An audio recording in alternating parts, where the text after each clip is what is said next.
Aí ela falou, não, mas por que você está procurando a gente? Eu falei, não, é que é o seguinte, eu faço essa revista aqui, né? E para mim, eu tô interessado em talvez lançar um Street Fighter com vocês, porque eu fui com o Street Fighter na cabeça, que era obviamente o mais popular, né? Sim. Falando, olha, o Street Fighter é mais complicado, mas nós estamos lançando o Mega Man no Brasil. Será que não interessa para você?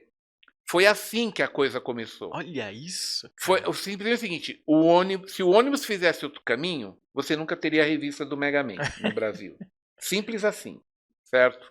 Foi totalmente ao acaso.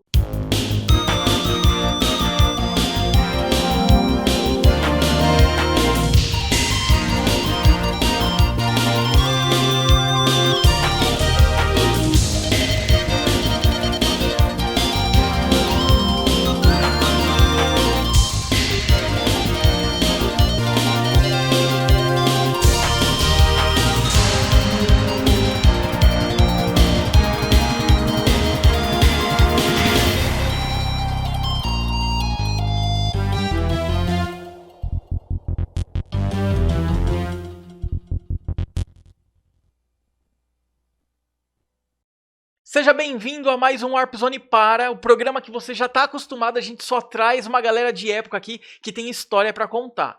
Hoje estamos trazendo uma pessoa muito especial também, que vai falar pra gente como foi publicar o gibi. Não sei se eu posso falar gibi ou se eu tenho que falar mangá, mas ele vai explicar pra gente o gibi do Mega Man no Brasil. Foi uma belíssima de uma história, tá? Cheia de detalhes, com coisas que a gente vai revelar a primeira vez, ó, nessa entrevista aqui. Tô trazendo meu amigo de longa data, Sérgio Peixoto. Seja bem-vindo. Muito obrigado, Kleber. Valeu pelo convite. É um prazer estar aqui. Cara, a gente fez a nossa entrevista o quê? Faz uns 10 anos já. A Já, primeira. a primeira já faz uns 10 anos lá. Que loucura, cara. Você me espremeu que nem um tomate para pegar todas as informações. Todas as informações Foi da legal, foi bem Japan legal. Fury, da Animax. Todas. E eu já falei pro Peixoto aqui, tá, pessoal? Hoje o foco é Mega Man, Peixoto. Com certeza. Vamos voltar outra vez pra falar de Animax, vamos falar de Japan Fury. Tem novidade das duas vindo aí. Você tá me enrolando, mas vai sair. Tá. Não, Mas vai ficar pronta, vai vai ficar ficar pronta? pronta, Então vai tá ficar bom. pronta. Peixoto, Mega Man. Pô, tá cheio de gente fãzaço de Mega Man. Você sabe que eu não costumo falar Mega Man, cara. Eu cresci jogando Rockman, então pra mim é muito natural falar Rockman.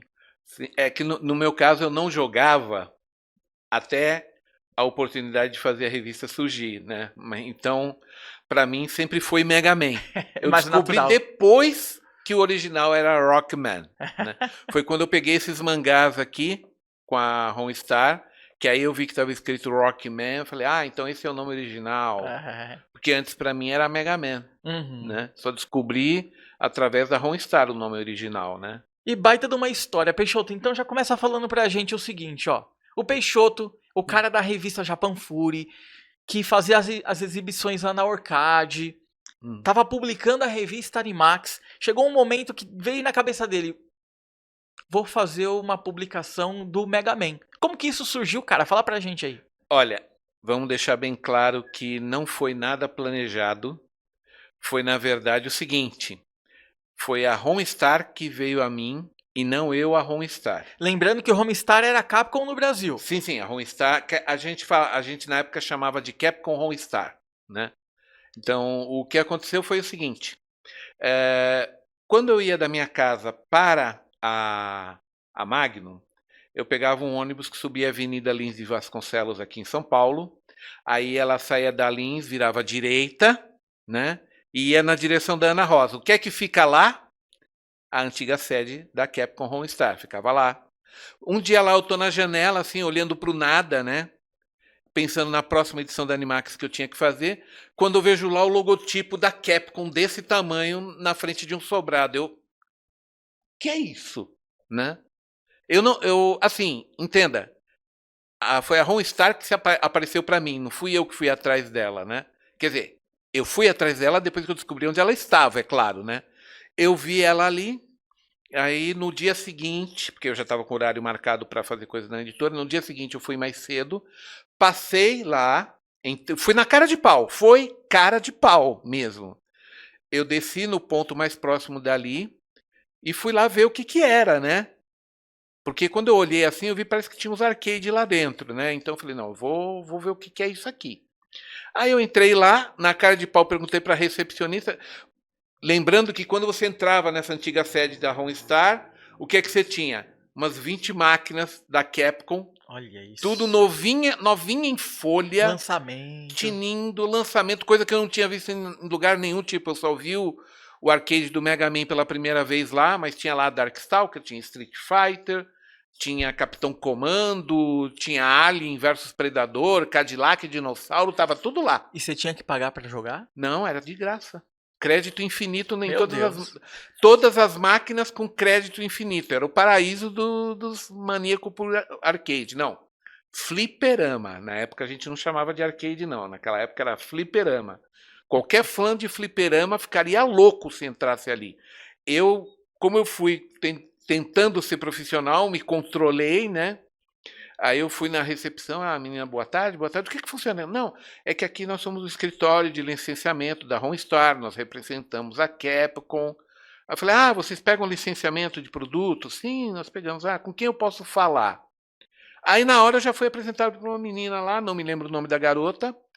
Aí eu falei para ela, não, olha, aí eu tava com umas Animax na mão, botei, era o meu cartão de visita, coloquei várias Animax na mesa, que me levaram para uma salinha de reunião bem confortável, no piso superior.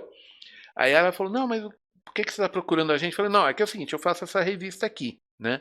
E para mim, eu tô interessado em talvez lançar um Street Fighter com vocês, porque eu fui com o Street Fighter na cabeça, que era obviamente o mais popular, né? Sim. Falou, não, olha, o Street Fighter é mais complicado, mas nós estamos lançando o Mega Man no Brasil. Será que não interessa para você? Foi assim que a coisa começou. Olha isso, Foi cara. o simples é o seguinte, se o ônibus fizesse outro caminho, você nunca teria a revista do Mega Man no Brasil. Simples assim, certo? Foi totalmente ao acaso. Só porque era, assim, eu acho que eu fui na mesma semana que eles abriram o escritório, porque eu já tinha passado lá várias vezes, aí de repente eu subo lá e vejo o logotipo da Capcom. Cara, que sorte, velho. Foi sorte, pura sorte. Aí eu falando com ela tudo mais, ela falou que não, podemos conversar tudo mais. Aí, outro dia eu fui com o falecido Zé Roberto, já falei com o pessoal da Magnum, né, com os diretores da Magnum, falaram, não, é interessante, a Animax está vendendo bem, por que não lançar um novo produto, né? Então, vamos conversar, né? Por que não? Então você tava amarrando com o pessoal da Magnum, que era a editora da Animax, já Sim. preparando o terreno pra eles, falando o seguinte, ó, Hum. tô indo atrás de licenciar um produto pra gente lançar do mesmo jeito que a gente faz com a Sim, Animax. eles não conheciam nada do Mega Man, eu tive que explicar o que era o Mega Man, né? Não, é um videogame muito famoso, a molecada joga, tem cartucho, tem arcade, tem tudo mais, né? Então ele falou, não, se é assim, é um produto que é interessante para nós, né? Então, eu e o Zé Roberto fomos, aí nós fomos os dois para ter uma reunião. Aí foi quando eles colocaram na mesa um monte de revista do Rockman, porque era tudo tudo que eles tinham era coisa do Japão. Colocaram vários álbuns, tinham inclusive um do Rockman que era desse tamanho, um de luxo também, né? Mas esse eles não deixaram com a gente, não, né? Só pudemos folhear lá na hora, né? Então a gente explicou, não, que a gente faz uma revista que é focada em anime e mangá, e eu já falei com o pessoal, com os donos da editora, eles estão interessados em fazer um licenciamento, né? Aí foi feita toda a assim, eu vou poupar a parte técnica, né? Que teve mais uma meia dúzia de reuniões, né? E numa das reuniões que nós tivemos na Magnum com os donos da editora, né? A, agora a memória começa a falhar um pouco, porque Normal. eu sei que foi em algum momento o Zé Roberto, porque é o seguinte, o que eles estavam oferecendo era pra gente lançar esse mangá do Rockman X no Brasil. Ou seja, quando você estava negociando junto com a Magnum lá na Homestar, que aliás essas edições aqui foi a Homestar que forneceu para vocês na época, são Sim, exatamente essas. essas Eles daí. queriam o seguinte, tava falando para você, ó, Peixoto, lança o mangá do Rockman X aqui no Brasil. Essa era a proposta. Sim. Agora eu não lembro se foi durante a reunião, num impulso do Zé Roberto, ou quando a gente saiu de lá, ele falou: vamos fazer um Mega Man com desenhista brasileiro, vamos fazer um Mega Man nacional, né? eu olhei assim, eu pensei, com quem nós vamos fazer, né? Entenda-se, na época, os únicos desenhistas que eu tinha contato eram os que mandavam desenhos para a Animax, né? Já tinha lá nas reuniões, a gente tinha as reuniões do Orcad, que por sinal era a 500 metros de onde ficava a Capcom Homestar, que era numa travessa da Lins lá, quase já no metrô Vila Mariana. E do outro lado do metrô Vila Mariana, descendo a Cena Madureira, você tinha a Gibiteca, que era onde a gente fazia as exibições de anime da Orcad, né? Então você vê que estava tudo linkado, né? No nosso caso, aquela frase tudo está conectado era uma grande verdade. Para nós era uma grande verdade. Mas aí, nessa época, já havia alguns desenhistas lá, mas assim, a gente não tinha nenhum rumo para eles. O máximo que a gente pedia para eles era desenhar casal Animax.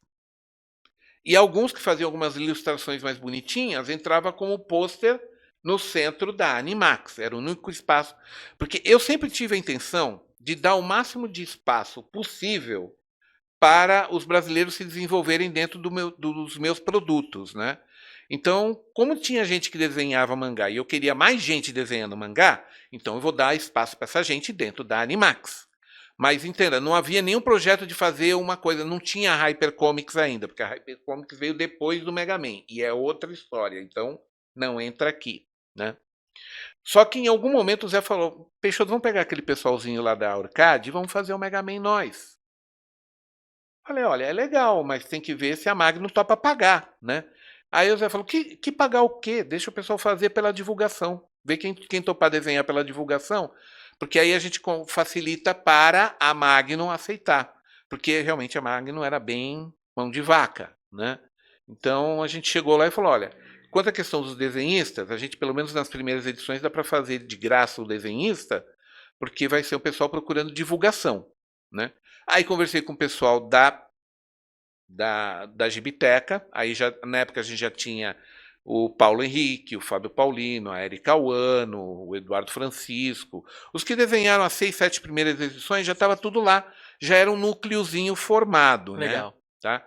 Agora vem um detalhe curioso, porque eu também convidei um pessoal de uma outra facção que se reunia lá, e eu chamo facção porque eles nunca queriam se misturar com a gente. Iam lá, assistiam o anime com a gente, mas era uma rodinha fechada e, sei lá, parece que eles olhavam a gente com uma certa antipatia, não sei porquê, eu nunca entendi bem.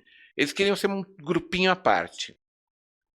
Eu cheguei para eles e falei, olha, nós estamos negociando, provavelmente vamos lançar o Mega Man, né? E eu queria que vocês fizessem teste, porque para todos eles, para todo mundo, eu falei, olha, desenhe algumas páginas de Mega Man para eu ver se você dá conta, né? Aí eles correram, né? Alguns que não tinham material, eu xeroquei desse álbum maior, xeroquei algumas páginas, falei, ó, leva isso de referência e boa sorte, né? E eu passei para eles também, né? Só que é o seguinte, enquanto o pessoal com quem a Erika Uano, o Fábio Paulino, o Eduardo Francisco e tudo mais, estavam trabalhando, esses caras enrolaram 3 meses e não me deram uma página. Ô, louco. Entenda, eles tiveram a mesma oportunidade, mesmo eu achando o traço deles inferior em relação aos demais. Eu estava tentando ser boa gente com todo mundo, né? Eles só vieram me entregar teste de Mega Man quando estava na 3ª edição. Nossa. Aí eu cheguei para eles, Passou muito tempo. aí eu olhei os desenhos e falei, olha, meu, na boa, agora vocês olhem quem eu estou publicando e olha vocês. A janela fechou. Porque realmente eles como desenhistas eram meio mais fraquinhos, né? Mas não sei, quiseram esnobar ou fazer corpo mole ou não levaram a sério e perderam a oportunidade. Então você teve aí uma meia dúzia de desenhistas que eu também chamei e que nenhum deles desenhou o Mega Man, porque ou esnobou, ou teve preguiça, ou não levou a sério. Então fique a sua opção, né? Enfim, aí o que a gente começou a fazer foi como eu não conhecia nada de Mega Man, o Zé falou, não, deixa que eu vou pesquisar, eu vou fazer a história. Né? E eu confiei cegamente no Zé Roberto, nesse ponto. Vou deixar bem claro, porque muita gente critica o modo como o Zé Roberto fez a história, porque ele trabalhou até a edição 7, né? Então, o modo como ele fez a história até a edição 7 foi a história dele. O que ele disse que ele jogou um pouco de videogame e e conversou com um garoto que conhecia a história do Mega Man, que tinha um garoto lá da Orcade que conhecia bem o Mega Man, sentou com o garoto lá algumas vezes, pegou a história, e ele criou da cabeça dele a história dele do Mega Man. E por isso que o Mega Man saiu como saiu, né? E é o seguinte, como eu estava ocupado fazendo Animax, eu confiei no Zé Roberto, que era um amigo muito antigo. Era um braço de confiança. Sim, né? Então eu achei que ele faria um bom serviço, né? Tá? Aí você fala, você acha que ele fez um bom serviço? Olhando hoje em dia, eu sei que não. Mas na época eu não sabia nada de Mega Man, eu não sabia o que podia vender. Era a primeira revista em quadrinhos ou mangá, como você queira. Tem gente que chama o Mega Man de gibi, de revista e de mangá. Eu digo, todos estão certos. Porque tecnicamente a gente estava tentando fazer mangá no Brasil com o Mega Man no formato de um gibi brasileiro. E era uma revista que ia para a banca. Então, os três, para mim, estão certos. Também acho. Então, eu não questiono quando o cara... para mim é mangá. Beleza, você está certo. Para mim era gibi. Você está certo, meu amigo. Não vamos discutir os detalhes técnicos. O importante é que chegou na banca, né? E nós tivemos... no começo, o Zé preparou a história de 4 edições, das 4 primeiras, e aí já foi designado os 4 desenhistas, né? Foi a esposa do Zé desenhou a primeira, o Daniel e o Marcos e uma outra garota que eu não lembro o nome fez o número 2, o Paulo Henrique fez o número 3, né? E a Érica fez a 4, né? Desse daí é o seguinte, eu teria que contar porque cada edição tem uma história diferente, porque foi um malabarismo diferente. O Zé, sempre querendo inventar, né? Porque ele inventava coisas às vezes que funcionavam, mas também coisas que me jogavam em parafuso, né? O que ele fez? Ele falou, não, eu vou fazer toda a edição digital, toda desenhada no computador, a primeira edição. E era a esposa dele, a Márcia Harumi, desenhando e colorindo tudo. Ela fez tudo, né? Aí ele falou, aí eu cobrei, quando eu já estou com a edição 2 aqui, quando é que chega a 1? Aí ele entregou a 1, né? Aí quando ele entregou a 1, ele me entregou 100 disquetes de 1.44 megas, assim. Ele tinha feito um arquivo RAR de 100 disquetes. Meu Deus, tinha tudo para dar errado. Claro. E o que eu faço com isso? A entrega pro Fotolito, né? Falei com o pessoal da editora, falou, não, dá para mandar pro Fotolito. O pessoal do Fotolito ligou 2 dias depois, olha, a gente não consegue descompactar essa porcaria além do número do disquete 40. Né? Aí eu falei, Zé, é o seguinte, arranca o HD do teu computador e traz pro Fotolito. Aí ele trouxe o HD para Magno, e da Magno eu peguei um ônibus para ir no Fotolito, que era do outro lado da cidade.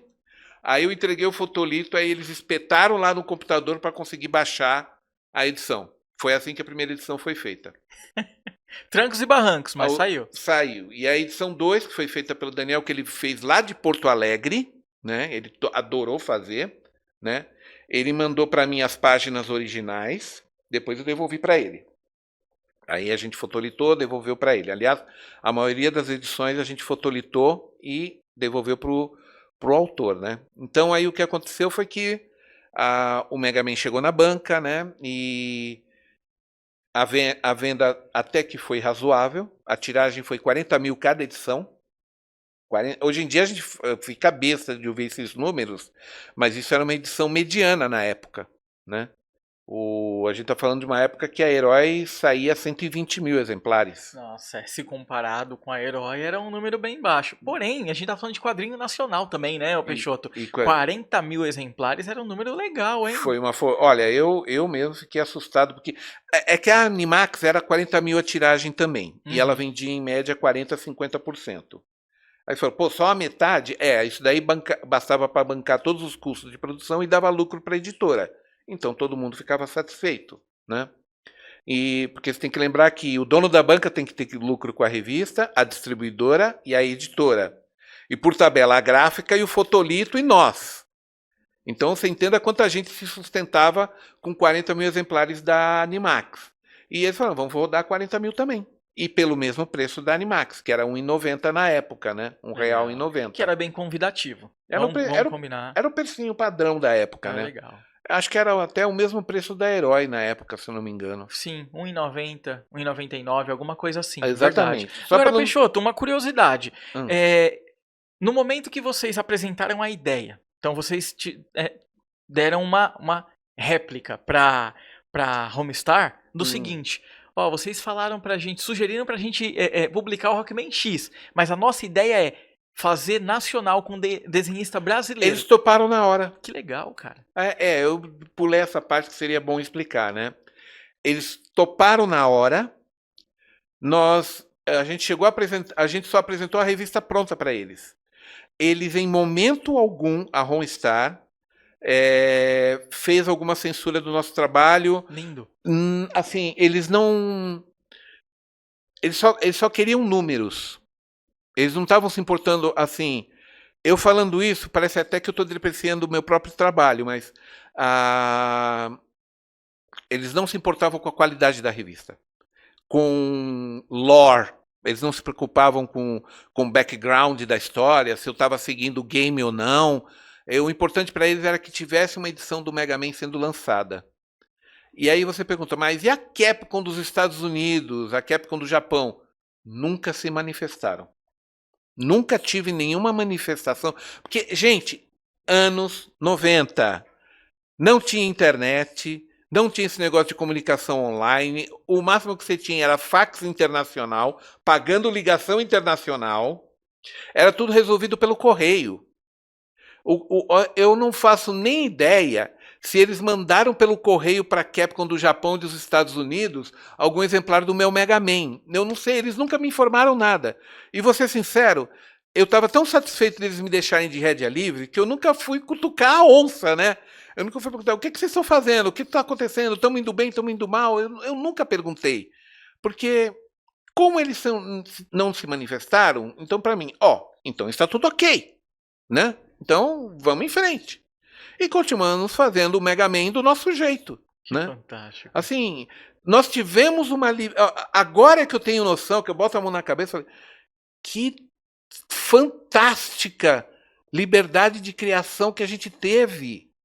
Não teve nenhum controle, não teve nenhum filtro, não teve nada censurado. Pelo jeito, pra Homestar, o que eles queriam era a marca em uso, licenciada, tá saindo e estão falando da gente. Exato, era só Que isso. legal, cara. Eles não cobraram nada da gente, sabe? Não, que o canhão do Mega Man não está desenhado corretamente.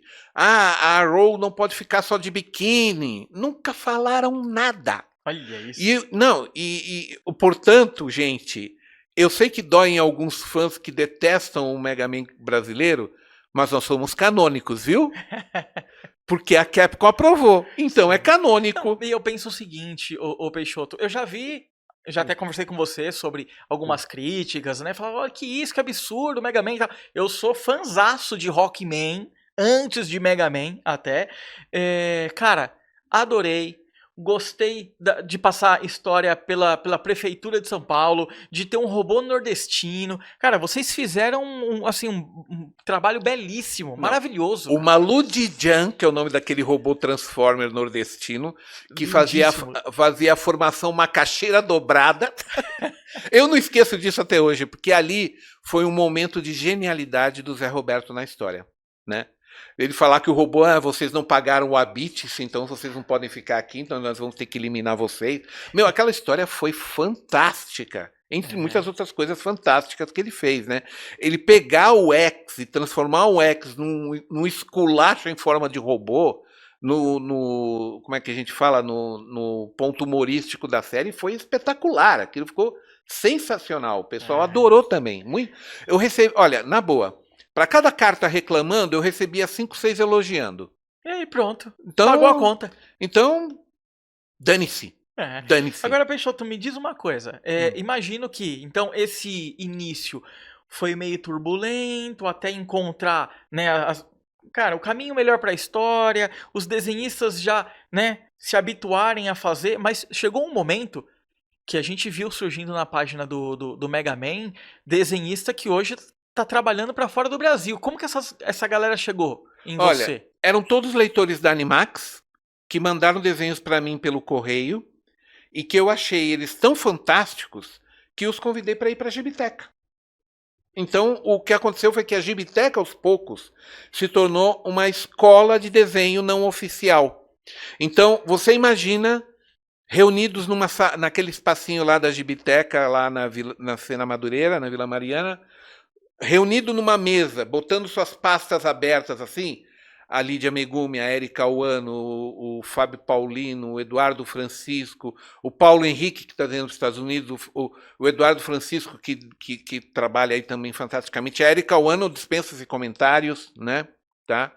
Olha, como eu costumo dizer, eu não me arrependo dos desenhistas do Mega Man que eu selecionei, porque dos 12, eu acho que foram 12 desenhistas no total que passaram pelo Mega Man, 8 deles ainda hoje são desenhistas profissionais de quadrinhos. Fantástico. Então, assim, eu costumo falar, porque quem selecionou os artistas fui eu, não foi o Zé Roberto. Ele fazia a história, mas quem selecionava o desenhista era eu, né? E o caso, também não vamos esquecer que o que é que a gente começou a fazer na Animax. Quer desenhar o Mega Man? Manda um teste para nós. Qual era a regra? 6 páginas desenhadas, sendo 2 a lápis, 2 arte finalizadas e 2 coloridas. Você recebeu muita coisa? Uns 600 testes. 600. Cada um com 6 loucura. páginas. Isso dá 3.600 páginas. Que incrível. Avaliei todos. Cada um deles. Todos eles, cada um deles. Imagino que tinha coisa que, pra pessoa que mandou, ela se achava capaz de fazer, mas não tava. Você viu muita coisa ruim, mas não ruim assim, no bom sentido. Assim, eu vou tentar te dar um resumo bem rápido da qualidade. Teve teste que veio desenhado em papel de pão. Ô, louco. Tá? Teve teste que veio desenhado que parecia aqueles carvão. Parecia carvão, desenhado a carvão. Teve teste de ex-cartunista de jornal de São Paulo que de repente tentou desenhar mangá pela primeira vez na vida fazendo um teste do Mega Man. Tá? Teve menino de 5 anos, de 10 anos, teve desenhista profissional de 30, teve de tudo. E desses 600, uma meia dúzia se salvava. Caramba. Assim, mas entenda, eu podia me dar o luxo de selecionar. É claro que, assim, eu vou falar de um nível pessoal, não um nível profissional. Dói muito o coração ver tanta gente se empenhando. Porque imagina a carga horária que foi gasta para fazer 3.600 páginas de quadrinho do Mega Man. Só do Mega Man, 3.600 páginas. 600 testes, 600 pessoas tiveram a esperança de desenhar o Mega Man alguma vez. E mandaram todas para mim. E eu não podia aproveitar todas. Doía meu coração. Mas eu tinha que ser profissional.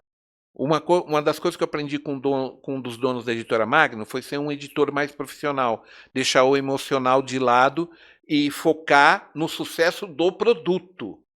Então eu não podia fazer porque era legal. Eu tinha que fazer para vender e dar grana. Senão eu também perdi o emprego. Então era uma coisa de todo mundo empenhado, né?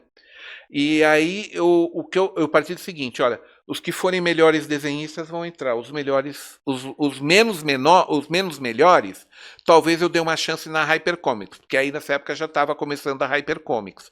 Acho que o Mega Man estava no 4, indo para o 5 quando a Hyper começou. Acho que foi mais ou menos isso, né? Então, no caso desses 600 desenhistas, digamos assim, uns 6 eu colocaria no Mega Man com gosto, certo? Tá? E uns outros 10 eu jogaria na Hyper. Vamos colocar assim, tá? O resto, pratica mais, gente. Infelizmente era essa a verdade, né? Infelizmente eu tenho poucos testes guardados, porque quando eu saí da Magno ficou tudo lá. E eu não tinha espaço em casa para guardar, porque eram 5, 6 caixas de desenho. Então eu tive que deixar tudo para trás, mas se arrependimento matasse, viu? Porque eu deveria ter guardado pelo menos uma seleção, mas na época não me veio à cabeça, né? Então, esse pessoal todo, assim, digamos, eu acho que até a edição 7, 8, não, até a edição 11, para ser verdade, praticamente foram só os desenhistas que eu já tinha da Animax. Aí, acho que umas 2 edições entre a 1 e a 11, foi desenhista que mandou teste, né? Mas na prática, que eu aproveitei desses 600 na revista, foi uns 3 desenhistas, no Olha máximo. só. Não dava para aproveitar todo mundo, era muita coisa, né? Porque Sim. se eu for somar todas as cartas que eu recebi por causa da Animax, foram 12 mil cartas. Durante os 3 anos que a Animax durou, eu recebi 12 mil cartas, li todas, era o meu trabalho, fazia parte do meu trabalho, né? Então eu tinha que ler, selecionar as melhores para apreciação de carta, ver os desenhos melhores para colocar na revista, tinha tudo isso, né? Então, enquanto o Zé Roberto estava ocupado fazendo roteiro, eu estava ocupado fazendo Animax, lendo as cartas dos leitores e ainda selecionando os desenhistas. E quem cobrava o desenhista era eu, né? Aí tem um detalhe curioso, que, por exemplo, quando eu chamei o Paulo para fazer o Mega Man 3, né? No dia que a gente marcou, quando eu chego na editora, ele estava sentado lá desenhando a última página ainda. Caramba! E o pai dele do Em lado, cima da hora. não, ó, desculpa aí o meu filho, ficou muito em cima, ele teve trabalho de escola. Eu falei, senhor, calma, calma. Falta quanto, Paulo? Não, eu tô quase na... Paulo, vai o seguinte. Termina com calma, me entrega daqui 2 dias. Dá pra você? Ah, Peixoto, obrigado. Ele ficou super agradecido. Mas ele chegou, sério, ele estava sentado na sala de recepção da Magno, desenhando uma das páginas ainda. Ele estava apavorado de não terminar a Olha tempo. só. Ele estava com um monte de lápis de cor, ele estava terminando de colorir a revista. Eu falei, não, calma, calma, calma. Vai com calma, faz com calma. Você me entrega, não precisa assim. Você podia ter me ligado. Assim, ele estava apavorado de perder a chance de desenhar o Mega Man que eu não fosse aceitar, né? Ah, me deram um prazo, não cumpri, ele tava com receio. Exato. Olha a responsabilidade do menino, né? É verdade. Tanto que ele é um profissional, ele desenha para os Estados Unidos atualmente. Poxa, olha né? só. Querendo ou não, você colaborou com a carreira do cara, meu. Foi a primeira vez que ele publicou. Na verdade, isso aliás é um detalhe muito importante do Mega Man que poucos sabem. Ele foi a primeira vez de toda essa turma. A primeira vez que a Márcia publicou, a primeira vez. O único que é exceção dessa turma é o Daniel HDR, porque ele já publicava profissionalmente. Foi o único profissional que desenhou no Mega Man. Todos os outros, o Fábio, a Érica, a Lídia, o Edu, o Sidney, o Hanata, todos eles, a primeira vez deles foi no Mega Man. A primeira vez da carreira deles foi no Mega Man. Então não é uma coisa assim totalmente diferente, sabe? A revista não foi só uma revista de quadrinhos para ganhar dinheiro. A gente deu oportunidade e foi a primeira revista, depois de muitos anos de secura no Brasil, em que você teve algo no estilo mangá. Que legal. Porque as últimas que tinham sido publicadas no Brasil foram nos anos 80, lá pela Grafipar, o Robô Gigante e o Ultra Boy lá do Franco de Rosa. Exato. Depois daquele, você só teve umas coisinhas esparsas em algumas revistas, mas não uma revista inteira. Ou seja, em questão assim, 15 anos depois do Robô Gigante e do Ultra Boy, né? Ultra Boy. Ultra Boy, que foram em 82, só em 96 em 97 que você teve o Mega Man. Ou seja, foram 15 anos sem nenhuma revista inteira dedicada ao estilo mangá. Então, assim, a gente inaugurou uma era de prata, digamos assim. Se podemos chamar dessa maneira, nós inauguramos uma era de prata, né? Então foi um negócio assim fantástico para a gente, foi uma experiência maravilhosa. Eu não estava tendo, hoje em dia eu tenho noção dessas coisas. Na época eu só estava fazendo uma revista. Eu não parei para pensar, pô, eu estou sendo o primeiro nisso, eu estou sendo o primeiro naquilo. Abrindo a porta para um monte de profissional. Não parei para pensar em nada disso. Eu só queria fazer a próxima edição. Você falando desse rapaz, né, do menino que estava lá preparando a última página quando você chegou, aí fez foi o Paulo Henrique, Paulo né? Henrique, do Mega Man 3. Me fez até pensar aqui, como que funcionava então, Peixoto? Não sei se você lembra, se você tem esse detalhe, que era assim, olha, digamos que tem lá a edição 3 e 4, foi feita, tem que fazer a 5. como que era selecionar o desenhista, como que chegava o texto para ele, e o Zé Roberto terminava antes ou não? Como que funcionava esse até chegar para você o A- material pronto para publicar? Até onde eu lembro, né? O Zé Roberto escrevia um roteiro. Na época a gente já tinha internet, então para alguns ele mandava por e-mail, para outros ele dava um print, um negócio printado nas reuniões da Orcad. Então, assim, o Mega Man era meio feito na editora, meio feito na Orcad, meio feito na casa do desenhista e meio feito na casa do Zé Roberto. Então, não era um estúdio onde tudo era feito, era assim, era esparso, sabe? A gente era como é que fala? A gente já estava fazendo a globalização antes da globalização. A gente terceirizou a produção completa, né? O Zé Roberto escrevia a história, passava para o desenhista, né? O desenhista desenhava. Aí é que eu entrava em ação, eu li o roteiro do Zé. Às vezes o Zé nem desenvolvia o roteiro, ele só dizia, ó, faz assim, assim, assado, e ele desenvolvia a história em cima do desenho do autor. Ah, sim. Mas não era sempre. Aham. Por exemplo, no caso do Mega Man 3, que é justamente o que tem o robô o prefeito lá de São Paulo, né? Ali o Zé tinha o roteiro feito, então o Paulo seguiu o roteiro à risca, né? No caso do Mega Man 4, o Zé passou um texto para a Erika Wano e em cima desse texto ela desenhou toda a história, entendeu? Então foi bem assim variava um pouco, porque o Zé era de lua, Era então quase um variava a produção. laboratório, então, né? O Hã? Peixoto era praticamente um laboratório. Era um laboratório totalmente experimental. Que legal, Porque, de cara. novo, era a minha primeira vez do Zé, primeira vez de todos os desenhistas. Então, como eu costumo falar, a gente fez o melhor que podia com o que a gente tinha à mão. Não dá para você querer me cobrar um trabalho profissional de um bando de amadores que estava tendo uma revista de marca na mão pela primeira vez na vida. É Era verdade, isso. é verdade. A gente, assim, o Mega Man caiu no nosso colo por acaso, por sorte. Com tudo que eu contei, você já percebeu que foi por pura sorte. O Mega Man caiu no nosso colo e se vira para fazer, meu filho. E a gente se virou, né? Não existe outra maneira de eu definir isso, né? Inclusive aconteceu uma coisa muito chata no Mega Man 6 do Fábio Paulino.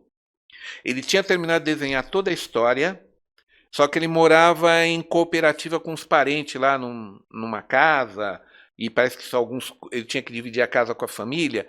Aí um primo pequeno dele pegou e rasgou todas as páginas que ele tinha desenhado.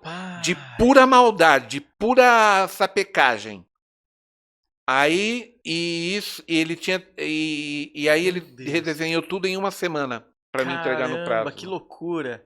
Aconteceu isso.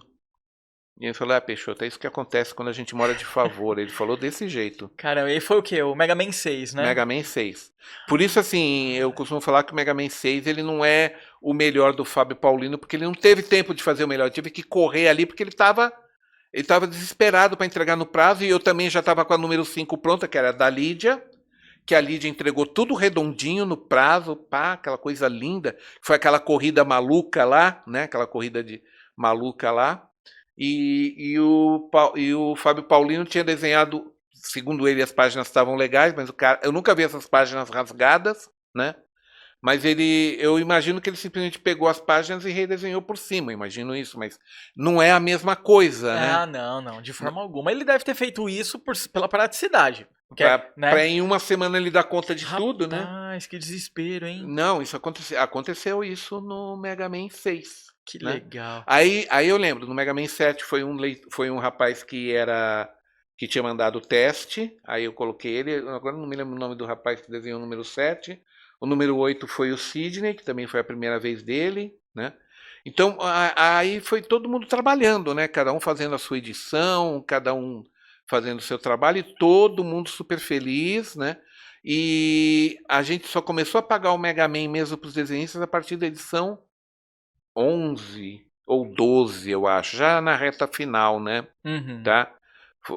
Não, desculpe, foi a partir da edição 13, porque até a edição 12 a gente aproveitou todo o pessoal, né? Porque a edição 12 foi a do Eduardo Francisco, que o pessoal falou que achou uma das mais bem desenhadas, mais bem elaboradas, que foi ele e o Rafael Picard que desenharam, né?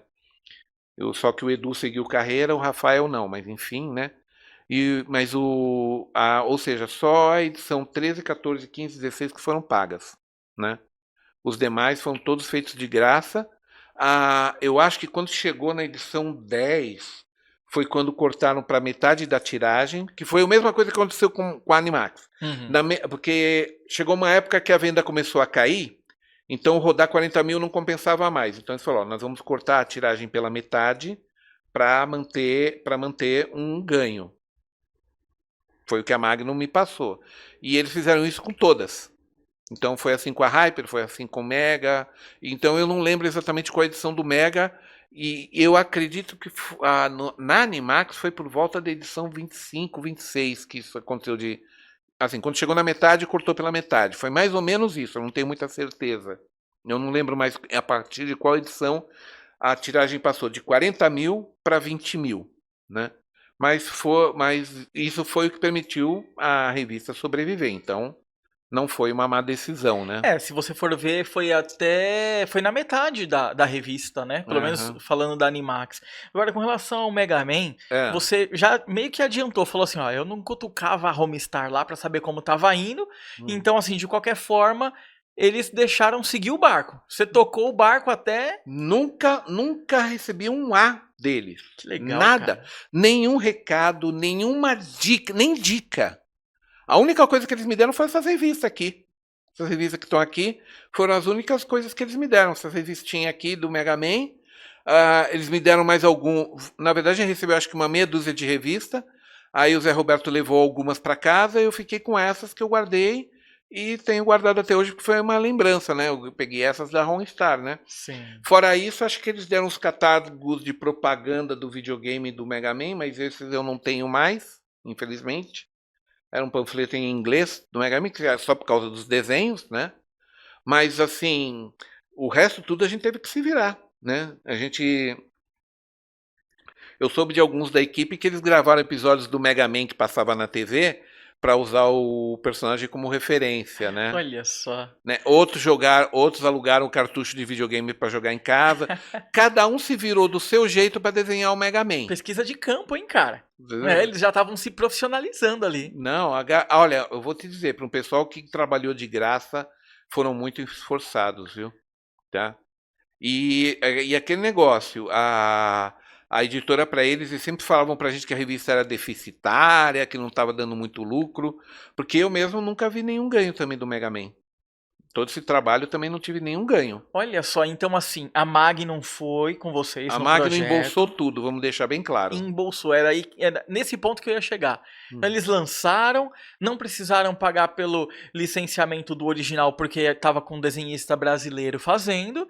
E no final das contas estava vendendo, no início com tiragem de 40 mil, depois pela metade, mas mesmo assim ainda não teve... Só começaram a pagar para os desenhistas para assistir do número doideira. 13 porque eu pedi. Olha Porque só. eu insisti, porque eu falei, olha, não vai dar para continuar sem pagar. Importante, né? Importante. Aí a número 13, 14, 15, 16 foi desenhista repetido por causa disso. Aí eu peguei os que puderam, os que toparam continuar, e aí eu passei para... Aí acho que foi o Fábio Paulino, foi o Hanata de novo. Eu não lembro quem desenhou os demais, me desculpe, mas foram desenhos, foi Repeteco, foi desenhista Repeteco, foi quando eles se repetiram. Por isso que tem 2 Mega Mans desenhados pelo Rogério Hanata, né, que foi um dos melhores. O pessoal falou que acharam que foi o que ficou mais próximo ao Mega Man do videogame, foi o Rogério Hanata, que aliás, que baita desenhista, aliás, é baita desenhista até hoje, né? Então, agora no caso, como eu te falei, Homestar nunca me encheu o saco. Que bom, né? Deixou essa liberdade. E o Zé Roberto, ele escreveu em todas as edições ou ele parou, foi para outra pessoa? Como que foi? O que aconteceu foi o seguinte. O Zé estava querendo ser autodestrutivo. Explicando melhor. Antes da gente começar a fazer até a Japan Fury, antes ainda, no começo dos anos 90, ele foi para o Japão decassegar. A esposa dele era Nisei, então foi fácil conseguir. Aí ele foi lá para trabalhar no Japão. Não aguentou 3 meses. Ele voltou derrotado. Ele não aguentou a carga psicológica, tá longe do Brasil, outro país, os costumes. Eu acho que isso tudo mexeu com a cabeça dele, ele voltou uma pessoa muito diferente da pessoa que eu conhecia na ida. Caramba. Ele sempre foi um cara maluquinho, de ter ideias geniais, assim, de impulso, de escrever bem pra caramba, mas quando ele voltou com alguma coisa quebrada por dentro. Eu não sei te dizer o quê. Ele voltou com instinto de autodestruição. Eu posso te dizer isso, porque na Japan Fury não deu tempo disso ser desenvolvido. Mas na Animax, ele estava sendo cada vez mais agressivo e grosso e estúpido com o leitor, e eu comecei a podar o texto dele. E aí ele falou, você está podando a minha criatividade, você não está deixando... Falei, Zé, quando eu podo a sua criatividade, a venda aumenta. Porque você ofende menos o leitor e a venda aumenta. E a gente ficou essa tensão começou pela edição 9 da Animax e foi até a edição 16 da Animax. E nesse meio tempo, ele estava, entre essas edições, ele fez 7 edições do Mega Man. É aí que eu quero chegar. Então, entenda que no paralelo da Animax e do Mega Man, eu estava tendo essa tensão com ele, porque ele queria simplesmente xingar o leitor. Ele queria tacar fogo na revista. Eu acho que ele queria ver até onde eu deixava ele ir, ou se eu ia deixar ele ir até o ponto de que ninguém mais quisesse comprar a revista porque acharia ela insuportável. Porque era isso que ele estava tentando. Porque os textos dele, os textos crus, nunca foram para o público. Eu li, era coisa de dar medo. Se você achar que o texto que está na revista está ofensivo, imagina a versão crua, que antes de eu editar. Aí quando chegou na 16, que eu não deixei ele fazer como ele queria, eu falei, então eu tô fora. Você se vira com o Mega Man, você se vira com a Animax. Ele quis dar uma de Jânio Quadros. Vou renunciar para voltar nos braços do povo. Ele pensou que eu ia cair de joelhos e implorar, eu não posso viver sem você, eu não sei fazer as coisas sem você. Ele estava se valorizando demais. Né? Eu simplesmente, nos mesmos 15 minutos que ele pediu para sair da Animax e do Mega Man, foi o tempo de eu pegar um elevador, descer, ir no orelhão mais próximo. Alô, Orlando, tudo bom? Você quer ficar no lugar do Zé Roberto? E foi assim que o Orlando Tozeto se tornou o redator-chefe e, por efeito, roteirista do Mega Man. E foi assim que... Só que aí é o seguinte, o Orlando entendia zero do Mega Man. Eu tentei catequizá-lo um pouco e ele tentou tocar essas edições tentando consertar as maluquices do Zé Roberto para deixar a história mais palatável, né? Porque aconteceu uma coisa que depois que eu tenho como comprovar. Você conhece um fórum chamado Multiverso Bate-Boca? Sim. Tá. Você sabe que é um fórum de fã que acha que entende mais de quadrinho do que o dono da editora, né? Exato. Eu também não gosto deles. Eu já participei lá e eles conseguiram me deixar tão pé da vida que eu não pisei naquilo nunca mais. Só que, na época que o Zé saiu, um pouco depois, ele, ou foi por volta de 2005, 2006, não lembro bem, estava um pessoal conversando sobre o Mega Man. Um Mega Man que a gente tinha feito.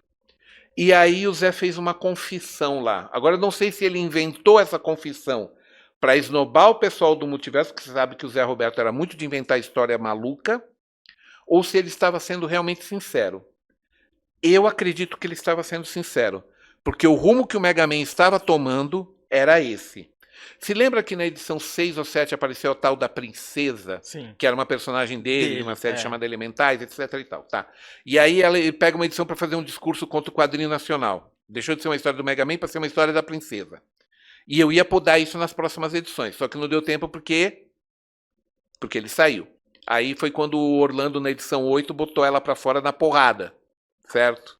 Ou 7, ou 8, botou ela na porrada, para fora da revista na porrada. Ok, né? O que é que ele colocou no fórum Multiverso Bate-Boca? Que a ideia dele era fazer as próximas histórias com a princesa batendo em todos os personagens do Mega Man, chutando todos para fora da revista, e ele colocar uma placa lá chamada Elementais, né? E ia falar, vocês viram o que o Peixoto não deixou fazer? Ia ser a primeira tomada de personagens nacionais de uma marca internacional. E o Peixoto, aí ele colocou um monte de palavrão que não convém dizer aqui. né? Que aquele do Peixoto não deixou eu fazer. Gente, eu ia fazer a tomada de uma revista com o meu personagem. O meu personagem ia tomar a revista do Mega Man. Que viagem. Eu tenho isso por escrito porque eu tirei print da página. Eu tenho isso, eu te passo depois para você colocar aí o link para o pessoal ver, tá? Tá lá o texto dele, ele dizendo que era para ser uma tomada de revista. Agora, do jeito que a história do Mega Man estava indo, por isso que eu acredito que seja verdade, tá? E porque é o seguinte, ele simplesmente, depois que ele voltou do Japão, ele voltou autodestrutivo. Ele virou o Zé Roberto que todo mundo conheceu, que atacava todo mundo, que tomou uma penca de processo por calúnia, difamação, injúria, né? Então, ele saindo na 7ª edição, foi até que uma boa, porque veio o Orlando, ele criou boas histórias aí pra frente, que ficaram muito, muito legais, eu gostei bastante. E a gente teve até a edição 16. Sim, foi Como até foi desenvolver até a 16 e o que aconteceu pra, acabou na 16? Foi a Homestar, foi a Magnum, o que pegou, Peixoto? Foi a Magnum, porque foi mais ou menos na mesma época que a gente parou a Animax. Porque, na verdade, eles simplesmente chegaram pra mim e estavam querendo praticamente que eu fizesse a Animax de graça e eu não aceitei. Foi por isso que a Animax foi cancelada. Eu fui até onde dei. Eu falei, não, olha, a revista não tá vendendo bem, eu vou diminuir o teu ganho. Eu falei, não aceito. Ah, então não tem mais revista. Foi assim. Foi na seca. Foi uma, assim, foi um pé na bunda, praticamente, sabe? Ele achou, ele estava achando que eu ia topar fazer a revista de graça porque eu gostava de fazer. Ele sabia que eu gostava de fazer Animax, então ele achava, esse trouxa vai fazer de graça como faz o Mega Man. E não, eu tinha limites, né? E foi também na mesma época que eu estava fazendo, já estava fazendo o primeiro AnimeCon, foi em 99, né? Aí você sabe que no ano seguinte eu já estava fazendo a Anime X pela Trama, né? Aí foi quando eu comecei. Na verdade, a Anime X foi um upgrade da Animax, né? Então aí a gente continuou. Só que o Mega Man não pôde continuar, né? Ah, e tem mais um detalhe. O ganho do Mega Man com a Magnum foi quase total, porque é o seguinte: a Homestar deu para eles a seguinte coisa: o seu licenciamento vai ser uma porcentagem do lucro da revista. Nossa, baita de um negócio, hein? Não era assim, eu vou cobrar tanto de licenciamento fixo por edição. Não, tanto por cento do que vocês venderem da revista é o nosso licenciamento. Ah, que é um negócio de... Foi um negócio de pai para filho. Foi coisa que hoje em dia não existe, hoje é impossível isso. Tá? Então entenda que eles toparam porque foi uma série de vantagens. Desenhista de graça, editor de graça, né? E licenciamento de porcentagem de venda. Exato. Se a Capcom aparecer hoje sugerindo isso, eu aceito, eu faço. A gente retoma. Quem dera, né? Porque eu tenho uma ideia, eu tenho uma minissérie do Mega Man na cabeça até hoje, que eu não fiz na época, porque o Zé ficou martelando que a minha ideia era uma porcaria. Olha isso. Uma porcaria é uma obra, era dor de cotovelo, porque acho que ele sabia que a minha era melhor, né? Eu tava querendo fazer uma história que seria uma continuação do videogame Mega Man X4. Eu ia pegar os mesmos personagens do Mega Man X4, acrescentar mais alguns para dar o contexto da história, mas eu ia fazer uma continuação do universo do Mega Man X4. Então você ia ter todos lá. Olha só que bacana. Né? No caso... Se tivesse tido tempo de publicar isso, talvez fosse até um desfecho mais legal para as 16 edições, né? Terminar numa minissérie ali, alguma coisa assim. É que por isso que a coisa terminou naquele suspense todo, né? Aí muita gente pergunta, mas como é que o Mega Man ia continuar, Peixoto? Porque terminou com aquela cerimônia voodoo e tudo mais, né? Bem, o que eu posso adiantar aqui pro pessoal é o pouco que o Orlando me contou na época e que eu fiz questão de memorizar porque eu sabia que futuramente me perguntariam, né? O que ele falou é o seguinte: o Rosenbai estava fazendo aquilo porque e apareceram aqueles alienígenas também no final, né? No meio da luta lá, né? Porque na verdade é o seguinte: estes alienígenas parece que tinha aberto uma fenda dimensional em algum lugar e eles queriam usar a Ro como intermediária, porque ela era uma alma humana dentro de um robô. Porque lembre-se que, segundo o contexto do Mega Man, do nosso Mega Man, O cérebro da Ro era um cérebro humano, de uma criança, certo? Então, porque um corpo humano não aguentaria a tensão, nenhum ser vivo de carne conseguiria atravessar essa fenda que tinha aberto no espaço. Então, eles precisavam da Ro para abrir o caminho, né? Então, isso ia ser uma das coisas que ia ser explorada. O Rosenbaum, por sua vez, já estava sabendo dessa fenda e ele estava usando misticismo, né? Por isso, daí o voodoo que ele estava usando lá, para tentar chegar lá também. Então, haveria um conflito entre o Rosenbaum e a turminha do Mega Man e esses alienígenas dando uma forcinha. Agora, como isso ia se resolver, o Orlando não desenvolveu. Então, o que eu posso te dizer é que isso ia ser o que eu contei aqui é um resumo de talvez mais 2 ou 3 edições, se o Mega Man tivesse continuado. Olha né? só. Então, exclusivo aqui. Foi exclusivo. Dando detalhes do final planejado aí para. Não sei se seria um planejado, porque a gente nunca pensou num fim definitivo. Enquanto desse para publicar, iríamos publicando. Então, digamos assim, se não tivessem diminuído o meu ganho com o Mega Man, quer dizer, com a Animax, se não tivessem feito essa sacanagem, a Animax podia ter durado até o número 100 e o Mega Man podia ter chegado até o número 30, 40. Olha. Vai saber. Né? Então seria lindo. Hein? Agora, a questão é que a Magnum, um dos donos da Magnum, quis dar uma de malandrinho, safadinho, e a coisa não continuou. Foi isso. Que pena. Foi isso, né? Então, o que eu posso te adiantar do que a gente pretendia fazer com o Mega Man era isso. Agora, em algum momento, eu estava desenvolvendo na época esse meu roteiro do Mega Man X4, que eu tinha jogado o jogo e tinha gostado. Eu estava querendo desenvolver ia ser uma coisa tipo uma minissérie de 4 a 6 partes, né? E eu estava pensando em chamar o Hanata para desenhar. Justo. Né? Eu falei, não, isso aqui eu quero que dê muito certo e eu vou jogar no certo. Então eu vou pegar o desenhista que todo mundo elogiou, o Hanata, né? Eu cheguei até a perguntar para ele se ele topava, ele falou que ele topava, mas isso já se vão 25 anos, então não rolou, né? Infelizmente, né? Mas caso você, com seus contatos na Capcom, consiga convencer eles, a gente pode tentar fazer essa minissérie. Super interessado, vamos conversar. O roteiro tá aqui. O roteiro tá aqui. Fantástico. E assim, não vou dizer que é uma coisa sensacional, mas para quem curte Mega Man, é bem Mega Man. É lindo. É um joguinho, assim, é como se você estivesse jogando uma continuação do Mega Man X4. Era legal, basicamente isso. Que bacana. Né? Então a gente teve 16 edições. Sim. Que fecham aí um ciclo do Mega Man mais brasileiro que a gente teve. Cara, baita de um projeto legal, que abriu muita porta pra uma galera que a gente conhece hoje aí.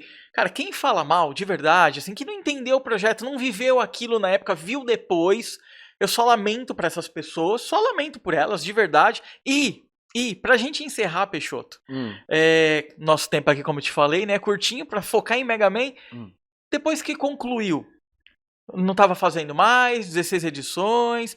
Com o passar do tempo, você manteve contato com esses desenhistas, com alguns, falou com algum, como... Olha, a maioria dos desenhistas, eu tenho contato com alguns até hoje. Alguns ainda são, alguns eu posso chamar de amigos. Ah, que legal. Né? O André Luiz, que fez o Mega Man 9, ele ainda é meu amigo até hoje, né? A Erika Wano, eu costumo falar que a Erika Wano é a minha melhor amiga do lado feminino da humanidade, que ela foi uma grande amiga, aí me ajudou em muita coisa, pessoa incrível, a Erika. Que legal. Assim, me orgulho de ser amigo dela, né? O Edu, faz anos que eu não falo. Assim, o Sidney tá morando nos Estados Unidos, desenhando nos Estados Unidos. Olha aí. Detalhe, a esposa dele, ele conheceu porque eu apresentei ela. Oh, que bacana. Ela era uma garota, tinha mandado uns desenhos para mim, ela visitou a editora, me trouxe um bolo na editora, me deu um bolo, né? E aí quando falou, seus desenhos são legais, vai lá. Aí quando ela chegou lá na Orcade, eu falei, vou te apresentar o Sidney, que eu acho que o teu traço tem mais a ver com ele. No final os dois estão juntos até hoje. Que bacana. Eu também juntei corações. Né? Graças ao Mega Man. Graças ao Mega Man, de certa forma, né? Os dois até hoje me agradecem por isso. Eles se adoram. Eu super feliz de ter sido a cola que juntou os dois, né? O Daniel, eu também posso chamar de amigo. A gente não conversa muito, se conta muito porque ele mora em Porto Alegre, está casado, tem uma filhinha linda agora, mas ele ainda nos chamamos de amigos, né?